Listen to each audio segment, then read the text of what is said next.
নির্বাচন কমিশন অবধি যাবে। আমরা এই মিছিলে অধীর রঞ্জন চৌধুরী এদিন মতুয়াদের নিয়ে মিছিল করে নির্বাচন কমিশনে যান। তিনি কলেজ স্কোয়ার থেকে মিছিল করেন। মতুয়াদের নাগরিকত্ব দেওয়া কোনো কঠিন বিষয় নয় বলেই তিনি মনে করেন। তাদের শুধু নাগরিকত্ব হারানোর ভয় দেখানো হচ্ছে। মতুয়া সম্প্রদায়ের সমস্যা মেটাতে পারে ডিএম এসপিরা। এসসি সার্টিফিকেট দিয়ে এদের সমস্যা সমাধান করতেই পারে। সরকার দিচ্ছে না, তৃণমূল বিজেপি এই সম্প্রদায়ের সহযোগিতা করছে না। মতুয়াকে এসআইআর জুজু দেখিয়ে ভয় দেখানো হচ্ছে।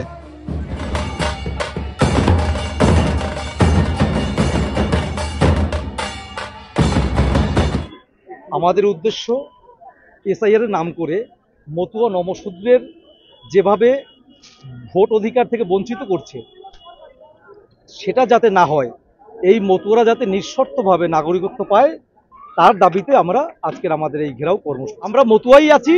আমরা আমাদের যে নেত্রী আছেন, যে সংঘাধিপতি, তিনি মমতাওয়ালা ঠাকুর আছেন। আজকের আমরা সেই সমস্ত রাজনৈতিক দলের ঊর্ধ্বে উঠে আমরা আজকে গোসাই পাগলরা দলপতিরা মিলে আমরা নির্বাচন কমিশনে যাব। সেখানে আমরা ডেপুটেশন দেব যাতে আমরা নিঃশর্ত নাগরিকত্ব আমরা পেতে পারি। সেটা আমরা সমর্থন করি, কিন্তু সে দিনক্ষণ সে বাড়ালো সেটা বড় কথা নয়।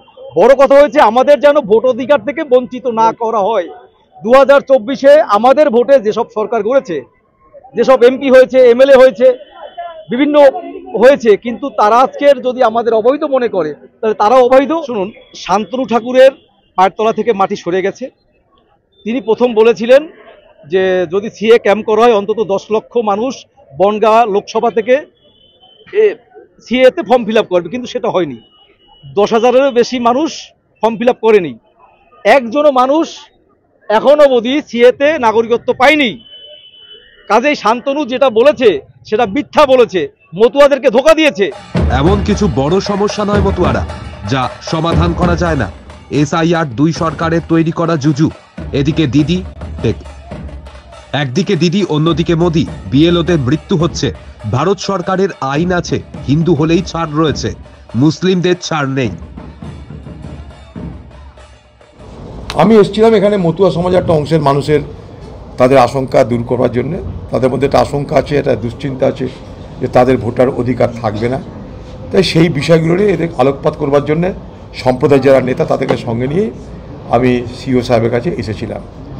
সিও সাহেব অনেক কথার মধ্যে একটা কথা আমাকে বললো, যেটা আমার কাছে খুব সিগনিফিকেন্ট মনে হলো এবং রাজ্য সরকারের একটা অসহযোগিতার কথা মনে হলো। সেটা হলো এই যে মতুয়া সম্প্রদায়ের যে সমস্যাগুলো আছে এগুলো স্থানীয় ডিএমরা মনে করলে মিটিয়ে দিতে পারে। আমি যখন বললাম যে ইলেকশন কমিশন তো বলছে যে প্রত্যেককে লিগালি সাহায্য করার জন্য, ডিস্ট্রিক্ট লেভেলে লিগালি অ্যাসিস্ট করার জন্য ইলেকশন কমিশন বলেছে, এটা কি সত্য? বলছে হ্যাঁ। আমরা তাহলে হচ্ছে না, বলছে লোকালি ডিএমরা মনে করলে এগুলো সমস্যার সমাধান হয়ে যায়। কেন? এখানে সবাই জানে এরা মতুয়া সম্প্রদায়, এদের কাছে শিডিউল কাস্ট সার্টিফিকেট দিতে পারে, তাহলে এরা এসআইআরে অন্তর্ভুক্ত হয়ে যেতে পারে। এদের কাছে আরও নানা রকমের ডকুমেন্ট এদের কাছে রাজ্য সরকারের পক্ষ থেকে দিতে পারে। আমরা কি করতে পারি? আমরা তো ইসিআইয়ের গাইডলাইনে চলবো। ইনি বলছেন আমি তো ইলেকশন কমিশনের গাইডলাইন অনুযায়ী চলছে, আমি দেখো ভোটার লিস্টে কাদের নাম আছে নাই এবং কাদের নাম এলিজিবল। বাকি আমরা কিন্তু এটা করতে পারি না যে ডকুমেন্ট ইস্যু করবার ক্ষমতা না আমাদের। 3টে দেশ 6টা কমিউনিটি, এটা আপনারা সবাই জানেন। 3টে দেশ 6টা কমিউনিটি, 3টে দেশ বাংলাদেশ, পাকিস্তান, আফগানিস্তান।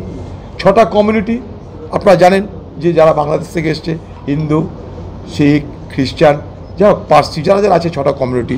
সেই আইনটা আমরাও তৈরি যখন হয়েছিল আমরাও ছিলাম। এটা টার্গেটেড লেজিসলেশন হয়েছিল যে মুসলমানকে আমরা কিছু দিব না, এটা তার বিরোধিতা আমরা করেছিলাম। কারণ ভারতবর্ষের মতো কনস্টিটিউশনে কোনো টার্গেটেড লেজিসলেশন হয় না। যাও, তারপরে এটা যখন চালু হচ্ছে তারপরেও কিন্তু সহযোগিতার হাত বাড়ানো হচ্ছে না যারা। তার জন্য আমি যেখানে মতুয়া সম্প্রদায়ের আন্দোলন হয় সেই মঞ্চে গিয়ে আমি একটা কথা বলেছিলাম যে টিএমসি এবং বিজেপি উভয়কে এদের উচিত সহযোগিতা করা। কারণ মতুয়া সম্প্রদায়ের মানুষের ভোটে টিএমসি জেতে, টিএমসির এমএলএ এমপি হয় মতুয়া সম্প্রদায়ের ভোটে, আবার মতুয়া সম্প্রদায়ের ভোটে জেতে বিজেপি। তো তাদের পক্ষ থেকে কিন্তু এদের সঙ্গে এই ছোটোখাটো আমি করছি, আমি দেখছি, তু মাই মাই, হাম কিসি সে কম নাই, এই বাতাবরণ না করে তাদের কিন্তু জেনুইনলি সহযোগিতা করা হচ্ছে না বলে আমি সিদ্ধান্তে পৌঁছেছি। জেনুইনলি সহযোগিতা করা হচ্ছে না। কমিশন কেন্দ্রীয় নির্বাচন কমিশন অবধি যাবে। আমরা